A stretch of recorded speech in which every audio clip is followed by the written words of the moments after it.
equal to h2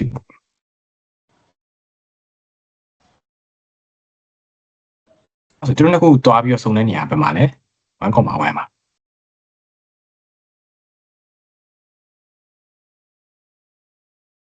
ပြပါအဲ့ဆိုရင်နောက်လို့ရပါပြီ1 by 3h plus 1 whole square dh အဲ့ဆိုရင် limit ပြောင်းလိုက်မယ် limit t to infinity integral 1 to t 3h plus အဲ့ဆိုရင်ဒီနေရာမှာ minus နော် plus 2အပေါ်ပြောင်းလိုက်မယ် minus 2 dh ရမှာအဲ့ဆိုရင် use substitution သုံးမယ် substitution ထားမယ်ဆိုရင် u that u equal to 3h plus 1 3h plus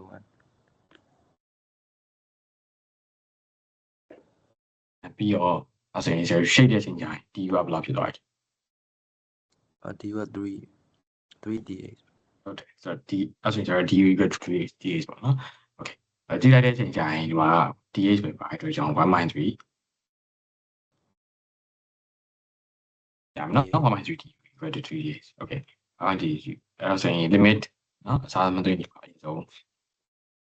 u နေရာမှာအစားသွင်းမယ်ဆို u power minus 2power minus 2ဒီမှာဆိုရင်1 minus 3 စားသွင်းရမှာ1 minus 3 du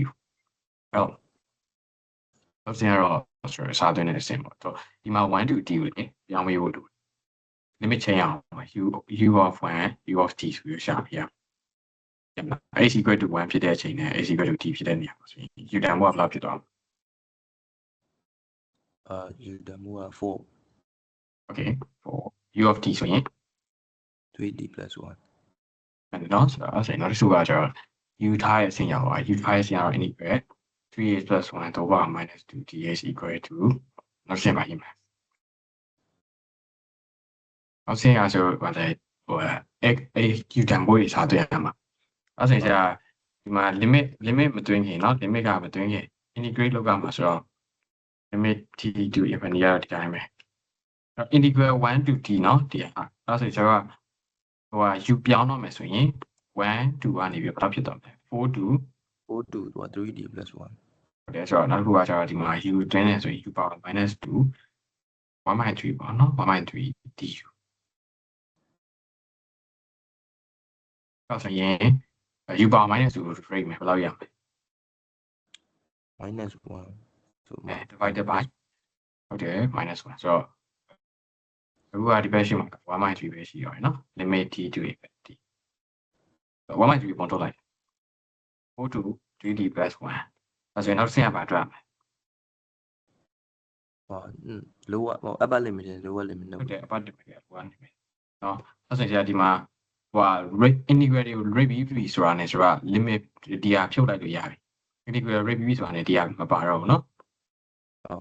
အဲ့ဆိုရင် u power minus 1 by 1 4 to 3d plus 1အဲ့ဆိုရင်ပြောပြပါအစားသွင်းဘယ်လောက်ရမလဲ lower limit upper limit အရင်နှုတ်မယ်ဟုတ်တယ် 3d plus 1 2 power minus 3d plus 1ဆိုတော့ဘာလုံးလဲအောက်ချရေးပဲ 1 minus 3d plus 1 minus 1 minus 3d plus 1ဟုတ်တယ်ပြီးရင် minus တက်ပြောပြပါ minus ကဆိုတော့နှစ်ခါလာမယ် minus ပြီးတော့ minus 1 by 4ဟုတ်တယ်ဆိုတော့ကျွန်တော်ဒီမှာနော်ရမယ့်တန်ဖိုးကဒီတန်ကျွန်တော် infinity by infinity ဖြစ်နေလို့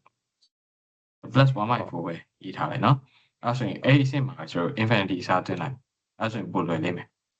အဲ့ဆိုရင် constant by infinity ဖြစ်သွားတယ်ကျွန်တော်1ကို infinity နဲ့စာရင်ဘယ်လောက်လဲ0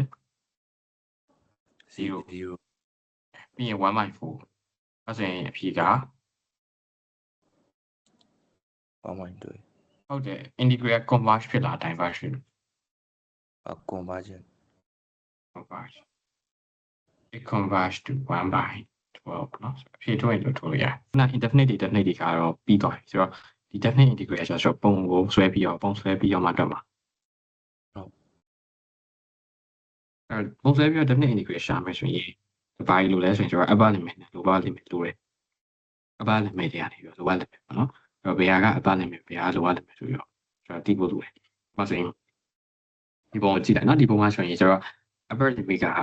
ဒီကောင်အပေါ်ကဆိုတော့ upper limit လိုအပ် limit ကပေးရတယ် 0h y ဟုတ်တယ် equal 0 အဲ့ဆိုပေးရပေးရမလို့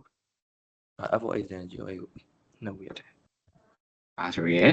integrate a to b of x minus 0ပြီးဆိုဒီဘက်မှာဘာထပ်ထည့်ရသေးလဲဆိုရင် a ကနေ b ကိုသွားရဆိုရ a ကနေ b ကိုသွားရဆိုတော့ပြောချင်တာက y တန်မိုးကเนาะဒီ function က y ဝင်1ရှိရဆိုရင်ဆိုတော့ upper limit နဲ့ lower limit တော့ပြီးရရှိသူရဲ့ဒီ interval ကကျတော့ x6 ကိုကြည့်ရမယ် interval က x6 အဲ့ဆိုရင်ဒီဘုတ်ကိုကြည့်ကြည့်ဆိုတော့ဒီဘုတ်မှာဆိုရင်ဆိုရဲ့ function က y မှာရှိ y เนาะ y ဝင်1ရှိအဲ့တော့ကြောင့်ဆိုတော့เนาะဒီ square root of x ကကျတော့ upper limit ပေါ့ဆိုတော့ lower limit ကကျတော့ဒီဟာလေးရမလားအဲ့ဒါကိုကျတော့ဆိုတော့ lower limit က -1/4 is အဲ့ဆိုရင် upper limit ကနေဆိုတော့ lower limit နှုတ်မယ်ပြီးလို့ရှိရင် integral ယူရမယ်ဆိုရင် integral a to b ကဘယ်ကနေဘယ်ကိုသွားလဲ 0 to 4ဟုတ်တယ်0 to 4 integral 0 to 4ပြီးတော့မှ upper က root x minus plus ဖြစ်သွားမယ်နော် plus 1/4 ဟုတ်တယ် square root of x plus 1/4ဆိုပြီးတော့ဆိုရေးလို့ရပါအဲ့ဒါကိုဒီ area of the region ရှာရလို့ခေါ်ပါဆိုတော့ region တစ်ခုရဲ့ area ကိုဒီနည်းနဲ့ရှင်းတယ်နော်ဆိုတော့နောက်တစ်ခုကတော့ area of the region ပေါ့နော် region ကိုရှာရစီမှာဒါပြောလို့ဆိုတော့ y win y equal to နဲ့ပေါ့နော်ဒါ y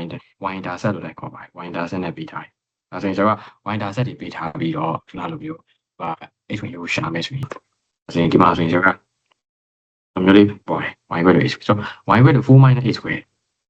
slope က positive လား negative လား negative ဖြစ် negative ဖြစ်တယ်ဒါပေမဲ့သူက x square ဖြစ်တဲ့အတွက်ကြောင့်ဆိုတော့အပေါ်ကနေပြီးတော့ဆင်းလာမှာပေါ့နော်ဒီကောင်နဲ့ပြောင်းမယ်ဒီဆွဲရတဲ့ဟာနဲ့ပြောင်းမယ်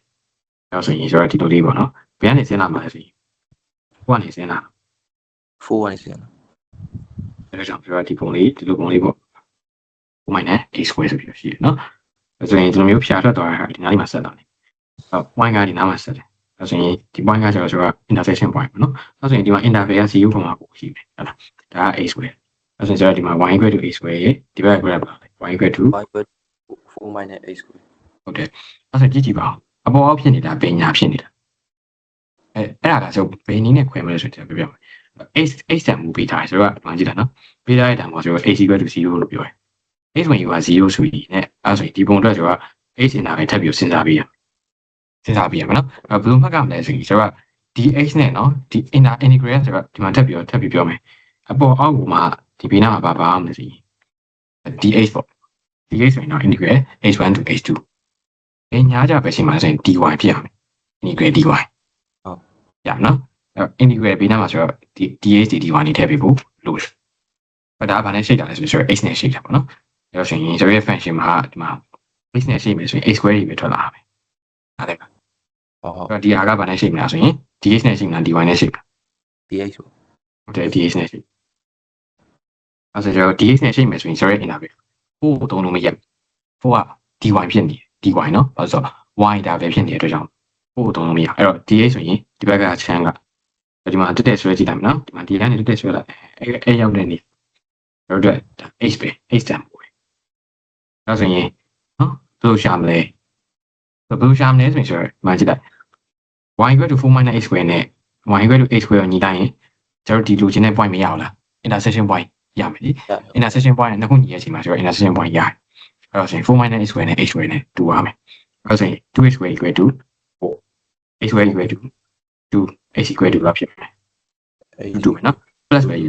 ကျွန်တော်ဒီပုံစံအတွက်လည်းရှင်းရတယ် minus ကိုစစ်အဲ့ဒီကဘာလို့ပြောလဲဆိုရင်ကျွန်တော်the area of a region လို့ပြောရတဲ့အတွက်ကြောင့် minus ကတော့မဖြစ်နိုင် area လို့ပြောရတဲ့အတွက်ကြောင့်အဲ့ဒါကြောင့် x equal to √2 ပဲအဲ့ဆိုရင်ဆိုတော့ဒီမှာက √2 နော် y ဝင်ယူတော့ဆိုတော့မရှာတော့လူချင်တာ x ဝင်ယူပဲဆိုတော့ √2 something ပေါ့နော်တနည်းအားဖြင့်ပုံမှာပေါ့ y နဲ့မှပြန်စားသွင်းခြင်းအသိပါတယ် y equal to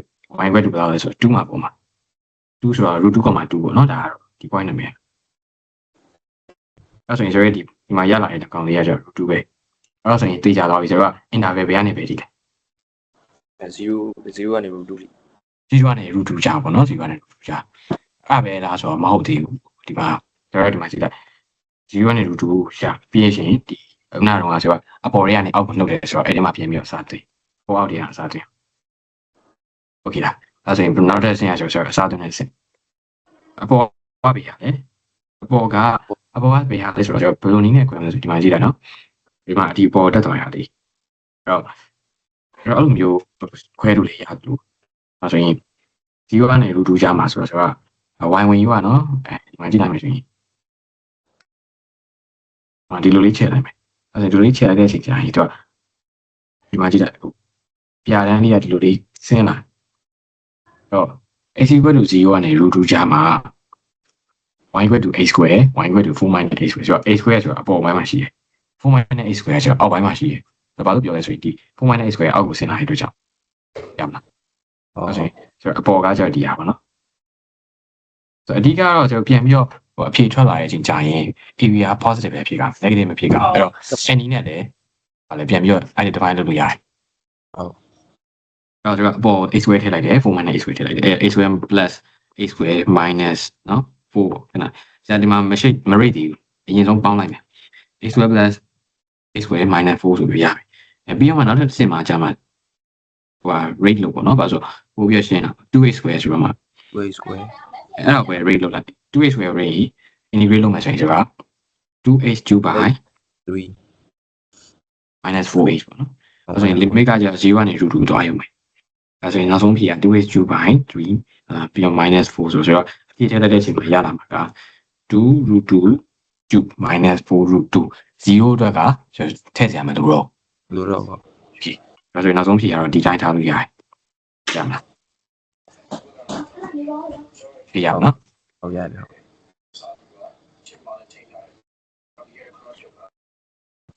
အဲ့ဒါဒီဘုတ်ကြည့်အောင်ဒီဘုတ်မှာကကျတော့သူပြောတာ area က y = a square နဲ့ y square = h + 2လို့ပြောတယ်ဆိုတော့ y square နဲ့ဒါလို့တော့မရဘူးပေါ့နော်ပြီးတော့နောက်တစ်ခုကကျတော့ h interval က -1 နဲ့2ကြားတယ်ဆိုတော့ဒီမှာလည်းကြည့်လိုက် y တန်ဖိုးတွေက h နဲ့ပြထားဆိုတော့မဖြစ်မနေဘာနဲ့ပဲရှင်းလို့ရမယ် dh ဟုတ်တယ် dh နဲ့ပဲဆိုတော့အပေါ်ရအောက်ကိုနှုတ်ပြီးဆိုတော့ dh ပဲ dh ပါဒီမှာက h1 ဟုတ်တယ် square root h + 2နှုတ်ပြီးပါရှင်နောက်မှာကျတော့ dh ပြန်ထည့်လို့ဆိုတော့ a square + 2မှာရှင်း x square plus ဟုတ်တယ် x square plus 2ဖြစ်လို့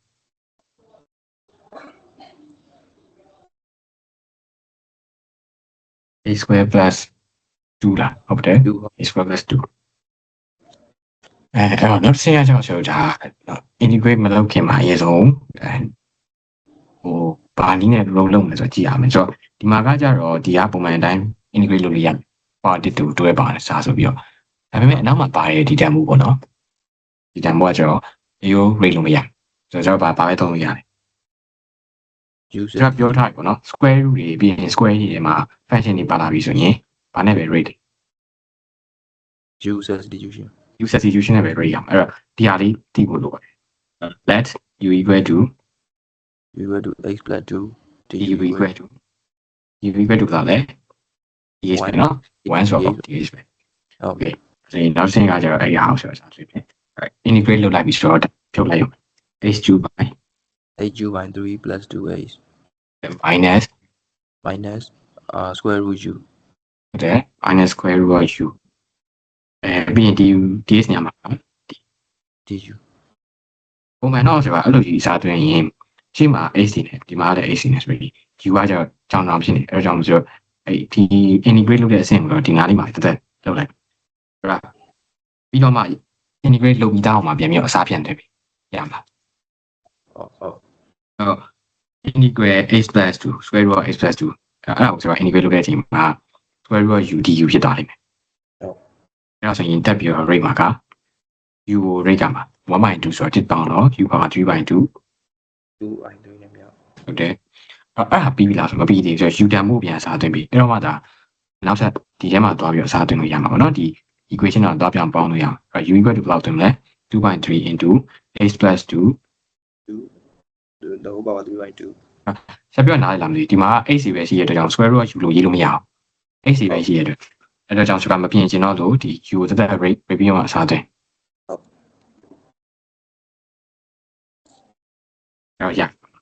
နောက်ဆုံးမှာဆို dh ကတော့မတူဘူးဟုတ်တယ်အဲ့နောက်ဆုံးဆင့်ကကြတော့ဆိုဒီမှာ function တည်တယ်-1 to 2 1 to 2အစားသွင်းလို့ရတယ် 8/3 4 + 4 ပြီးရင် -2/3 2/3ပြီးတော့ 2 plus 2ဆိုတော့4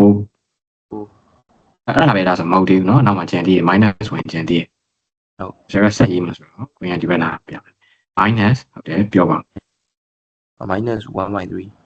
တယ် minus 1 minus 1/3 ပြီးတော့ plus လား minus လား minus ခဏလေးဒီမှာဆိုတော့လက္ခဏာလေးပြောမယ်လက္ခဏာကဘာရှိလဲဆိုရင်သူကငကူကအရှိမှာ negative ရှိပြီသားဟုတ်နော်အဲ့ minus လေးမကျန်ခဲ့ minus 1/3 minus 2 minus 2/3 ပြီးတော့ရှိရော minus 1မယ်နော်အနောက်က1မယ် or 1 man ရမှာဘာလို့1မယ်ဆိုတော့ minus 1နဲ့2နဲ့ပေါင်း1မယ်1ကိုတိုက်တာတင်1မယ်ရမှာဆိုတော့ plus 1 plus 1အဲ့ဆိုရင်ဆိုတော့လက္ခဏာကြီးပြန်ဖြည့်မယ်အဲ့တော့ 8/3 plus 4 minus 2/3 into 2နဲ့ထက်က4ဆိုတော့နှစ်3တက်ဆိုတော့8ဒီမှာအနှုတ်နှုတ်ဆိုတာပေါင်း 1/3 ဒီနှုတ်နှုတ်ပေါင်းပေါင်းနေဖြစ်သွားလိမ့်မယ်ဟုတ်တယ် plus 2/3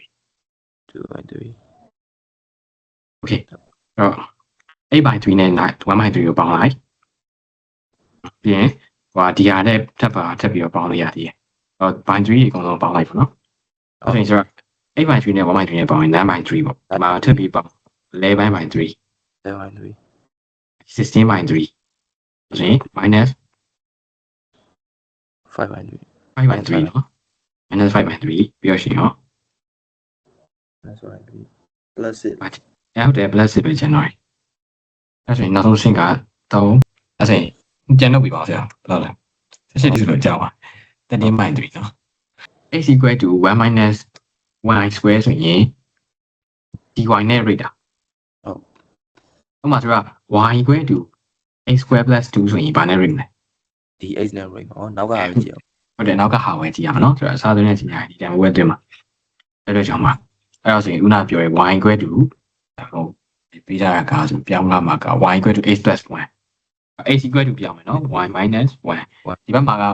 x equal to y minus y square ဆိုရင်ဒီနှစ်ခုကိုညီပေးလိုက်မယ်ဆိုတော့1နဲ့2ညီလိုက်အဲ့ဆိုရင်ဘယ်လောက်ရမလဲ y minus 1 equal to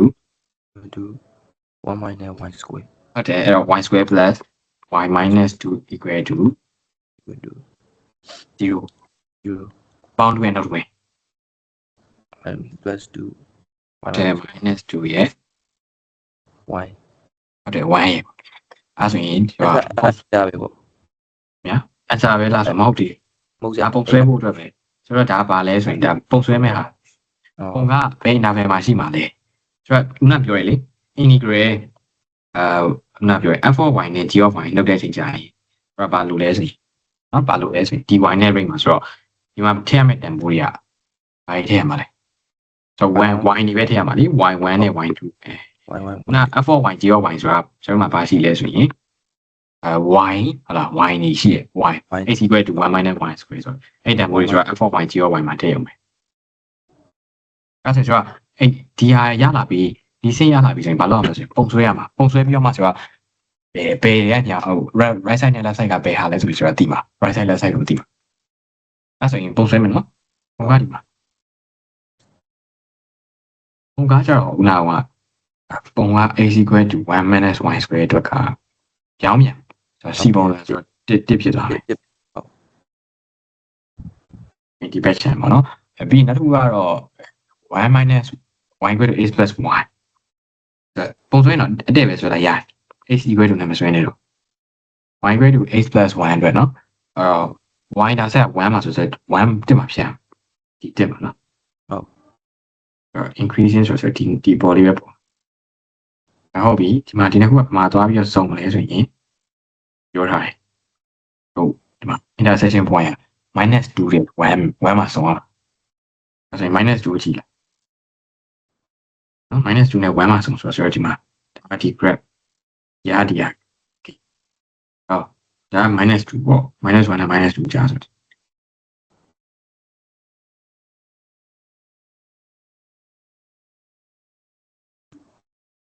အောက်က -2 ဘော1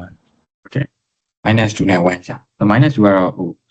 တကယ်တမ်းဒီနားလေးကစားဒီနားလေးကနေစား။အဲ့တော့ဟုတ်ပြီ။အဲ့ဒါဆိုရင် right side ကဘယ်ဟာလဲ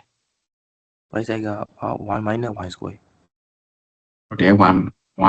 minus y square ဟုတ်တယ် y 1 minus ဟုတ်တယ်1 minus y square ပြီးတော့ left side က left side က y minus 1အဲ့နှုတ်ပြီး yes အဲ့ဒါအဖြေရဆိုထွက်လို့ရတယ်ပေါ့နော်ဆို integrate တွေကဘာထည့်ရမလဲ integrate ကဘယ်ကနေပဲသွားမှာလဲ -2 ကနေ 2 to 1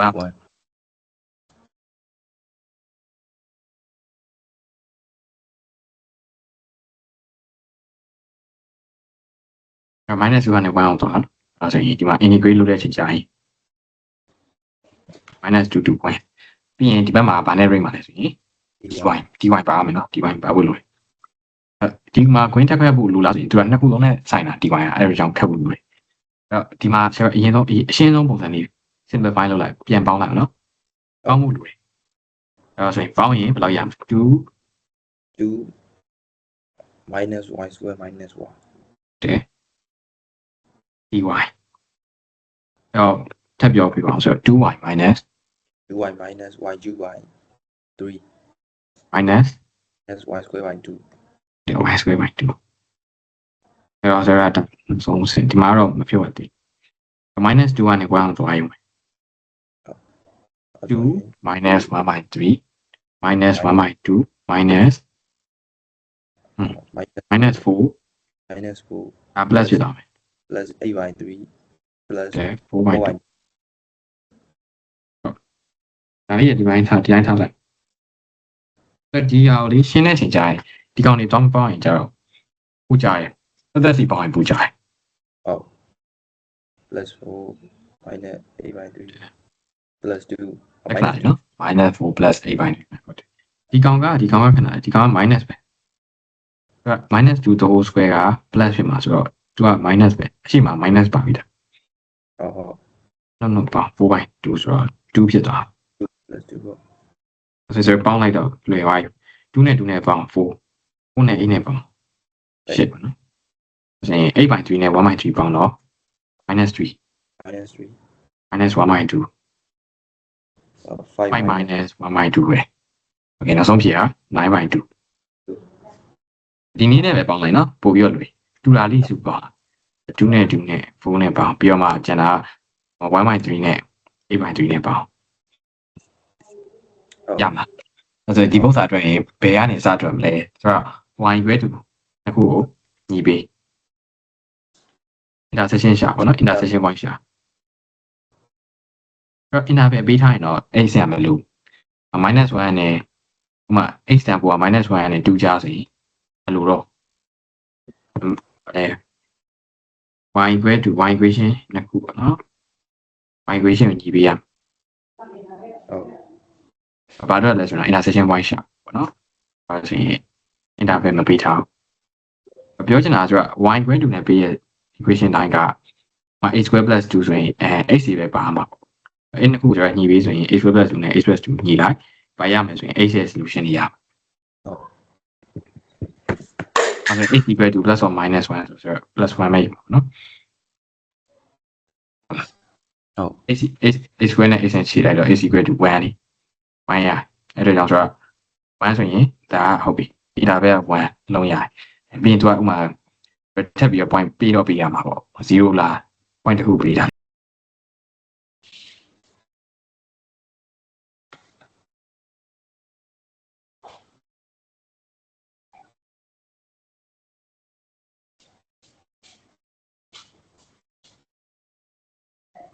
1 point ပေါ့နော်1 point ပေးထားမှာ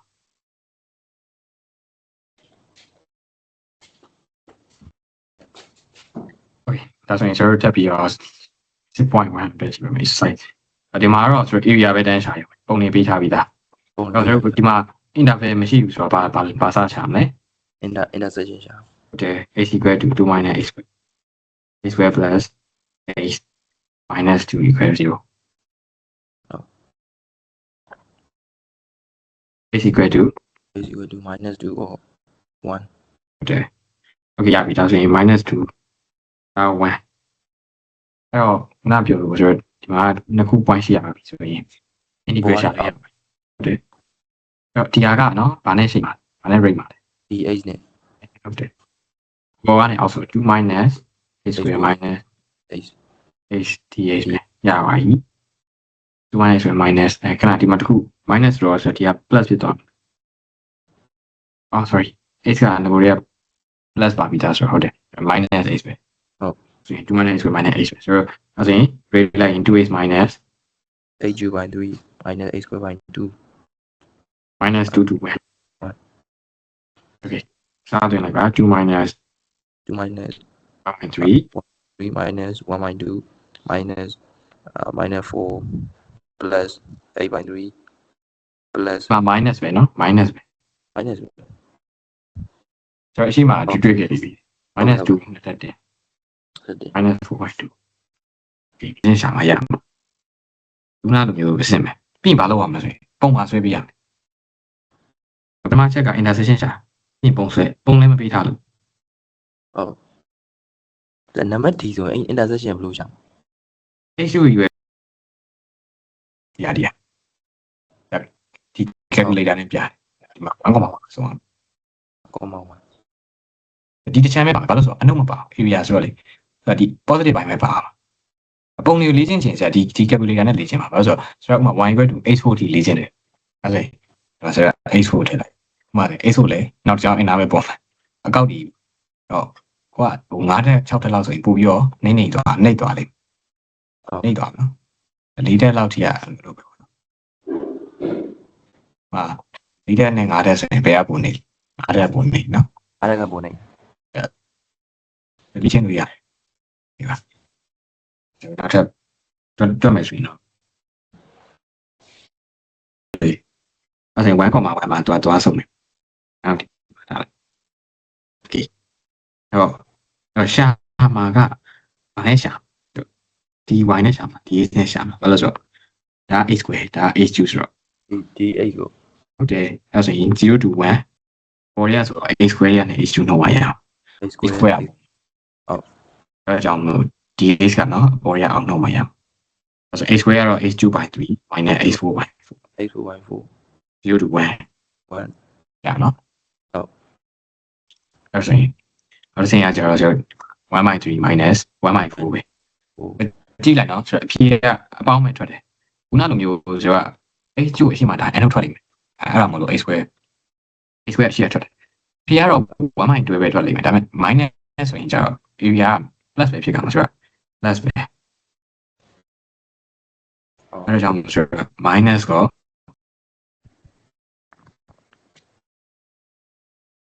ဦးရဲ့ဒီက y equal to e power x နဲ့ y equal to x minus 1ပြီးတော့ interval ပေးထားတယ် x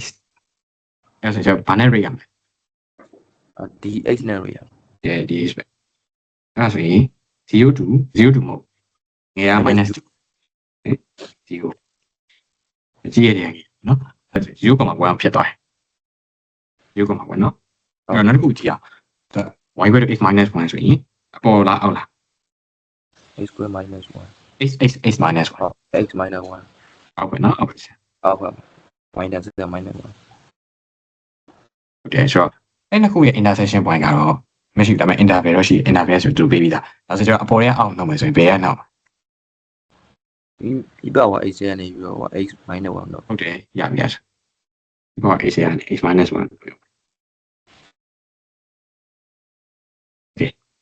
စားသွင်းလို့ရပြီဒီမှာလက္ခဏာတွေရောကျွန်တော်ပြန်ဖြုတ်ပါအောင်ဆိုတော့ဒီမှာတစ်ခါလေးဖြုတ်ပြီးတော့မှ rate ပါ minus 0 0ပေါ့ x minus x plus 1 yes ပဲရနော်ဟုတ်အဲ့ဆို e power x အဲ့ဆို e power x ဆိုရင်ဘယ်လောက်ရ e power x ပဲလဲ e power x ဆိုရင် e power x ပဲနော် x ဆိုရင် x square x square plus x square by 3 x square by 2 plus x minus 2 to 0 minus 2 to 0ဟုတ်တယ် e power x e power 0 e power minus x ကို range e power minus x ဆိုရင်ဆိုတော့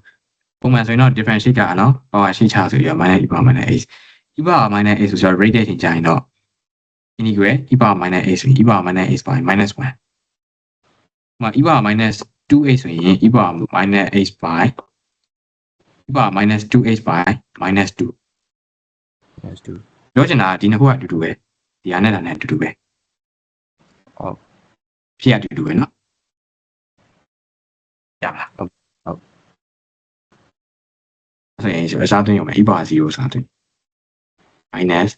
0ကောင်း0တွေပဲဆိုတော့မထည့်ထည့်ပြီးတော့နော်ဒီမှာ minus 2အစားသွင်းပေးပါ minus e power minus 2 minus 2 ရတယ်နော်ဒီကောင်လေးအသားချဖို့ minus 2 the whole square ဟုတ် ဒီမှာတော့ဒီကောင် minus 2တဲ့ဒါဆို e power 0อ่ะ 1 minus ဟုတ်တယ်5မဟုတ်ဆို e power minus 2 minus မှာ2နဲ့နော် minus 2နဲ့ဟုတ်လား minus 2နဲ့ဆိုတော့ ဟုတ်ပါ minus 4 1 minus e power minus 2 plus 4အဲ့ဆိုဖြေရ5 minus e power minus 2ဟုတ်ရနော် okay